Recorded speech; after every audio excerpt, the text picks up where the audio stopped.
यदि मार्गशीर्ष मास के आर्द्रा नक्षत्र के दिन ब्रह्म मुहूर्त से लेकर शाम को प्रदोष काल तक अगर कोई एक बार भी भगवान शंकर के शिवलिंग का दर्शन कर लेता है तो उसकी जिंदगी में उसने कितने भी व्रत करे हो, उपास करे हो, उन व्रतों में, उन उपासों में अगर कोई त्रुटि रह गई हो, कोई गलती हो गई, कोई यज्ञ करा, अनुष्ठान करा, साधना करी, तप करा, व्रत करा, दान करा, पुण्य करा, सत्कर्म करा, उसमें अगर कोई त्रुटि रह जाती है, कोई कमी रह जाती है, कुछ छूट गया होता है, तो केवल मार्गशीर्ष मास के आर्द्रा नक्षत्र के दिन भगवान शंकर के शिवलिंग का दर्शन कर लेने से वो सारी त्रुटियां समाप्त हो जाती है और शिव की कृपा। यदि मार्गशीर्ष मास के आर्द्रा नक्षत्र के दिन ब्रह्म मुहूर्त से लेकर शाम को प्रदोष काल तक अगर कोई एक बार भी भगवान शंकर के शिवलिंग का दर्शन कर लेता है तो उसकी जिंदगी में उसने कितने भी व्रत करे हो, उपास करे हो, उन व्रतों में, उन उपासों में अगर कोई त्रुटि रह गई हो, कोई गलती हो गई, कोई यज्ञ करा, अनुष्ठान करा, साधना करी, तप करा, व्रत करा, दान करा, पुण्य करा, सत्कर्म करा, उसमें अगर कोई त्रुटि रह जाती है, कोई कमी रह जाती है, कुछ छूट गया होता है, तो केवल मार्गशीर्ष मास के आर्द्रा नक्षत्र के दिन भगवान शंकर के शिवलिंग का दर्शन कर लेने से वो सारी त्रुटियां समाप्त हो जाती है और शिव की कृपा।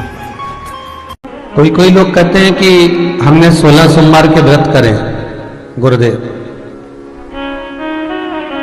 और 16 सोमवार के व्रत करे, उद्यापन करना है।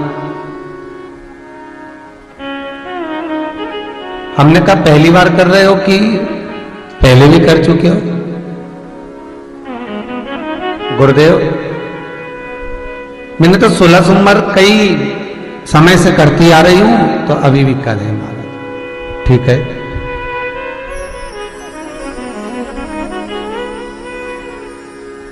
अब उद्यापन करना है तो मन की छोटे रूप में कर दूं, एक जोड़े को जिमा दूं और देकर बस पूजन वगैरह कराकर पूर्ण कर दूं।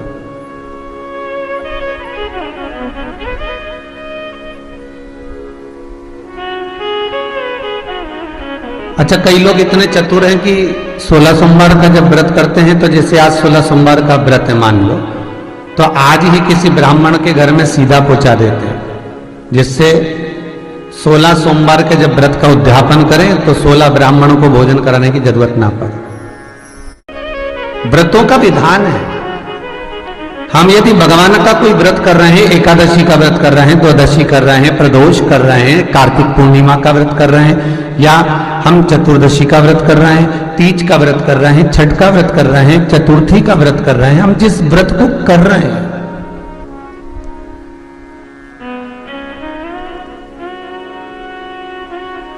आपसे किसी ने नहीं कहा कि आप व्रत का उद्यापन करो। 16 सोमवार का व्रत का जरूर विधान लिखा है कि इसका उद्यापन करो,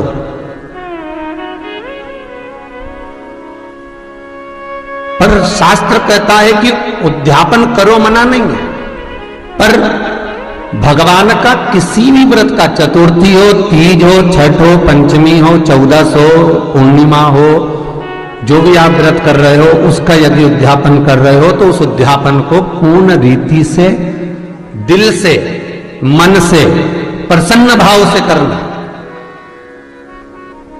तब जाकर कोई व्रत आपने जो करा है वो सिद्ध हो पाता है हमारा, तब उसकी सिद्धता पाई जाती है, तब उसका वर हमें प्राप्त होता है।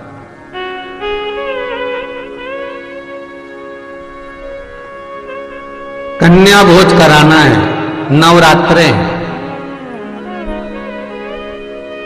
जरा ढूंढो कन्याओं को,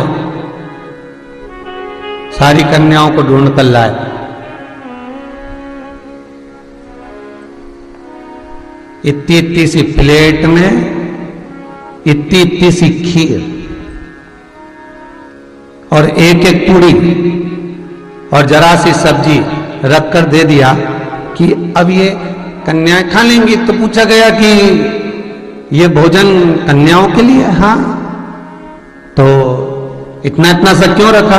तो कहा महाराज जी बात इतनी सी है कि वो सब दूर से खा के आई है ना, तो कुछ खा तो सकती नहीं है। और जितने भी श्रोता भाई बहन टीवी के सामने बैठे हैं, फेसबुक यूट्यूब पर सुन रहे हैं, मोबाइल पर सुन रहे हैं, बड़े सावधानी से सुनना, बड़ा सुंदर संवाद। शायद हमसे भी ये गलतियां बहुत होती हैं और हम इसको सुधार लें, हम इन गलतियों से थोड़ा सुधार लें।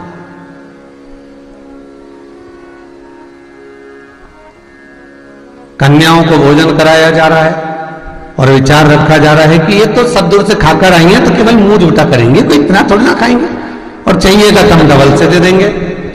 जब तुम्हें मालूम है कि नवमी के दिन, अष्टमी के दिन कन्याएं सब दूर भोजन कर कर आती हैं और उनका मुख झूठा कराने का क्रम तुमने करा, उसका कोई पुण्य मिला क्या तुमको?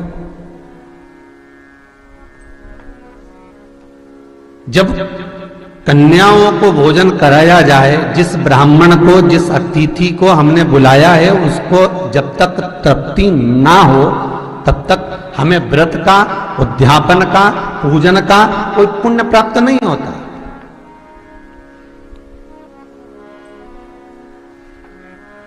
उसकी तृप्ति पूर्ण होना चाहिए, और जब तृप्ति पूर्ण हो जाए, और तृप्ति जब पूर्ण होगी तब सुख का भान अपने आप हो जाएगा।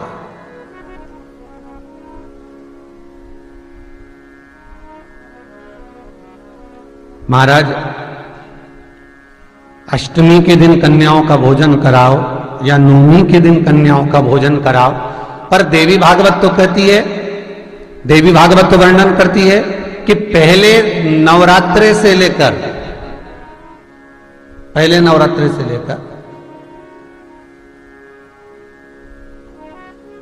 नौमी तिथि तक जितने दिन देवी के होते हैं, प्रत्येक दिन में आप किसी भी दिन कन्याओं का भोजन करा सकते हो, पहली रात्रि से लेकर, पहला दिन से लेकर। श्री शिवाय नमस्तुभ्यम। दर्शकों, हर हर महादेव। स्वागत है आपका अपने YouTube चैनल में।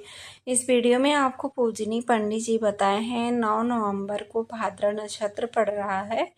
ऐसे में यदि आप महादेव के शिवलिंग का मात्र दर्शन कर लेते हैं तो भी आपको संपूर्ण व्रतों के फल की प्राप्ति होगी।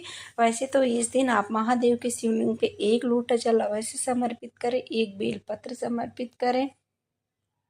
जो भी आप दान पुण्य पूजन करना चाहते हैं, जिस तरह से रोजाना करते हैं उस तरह से आप करिएगा, और नहीं कर सकते तो मात्र शिवलिंग का दर्शन ही कर लेने से आपकी सभी मनोकामना पूरी होगी, आपके घर में सुख समृद्धि बनी रहेगी।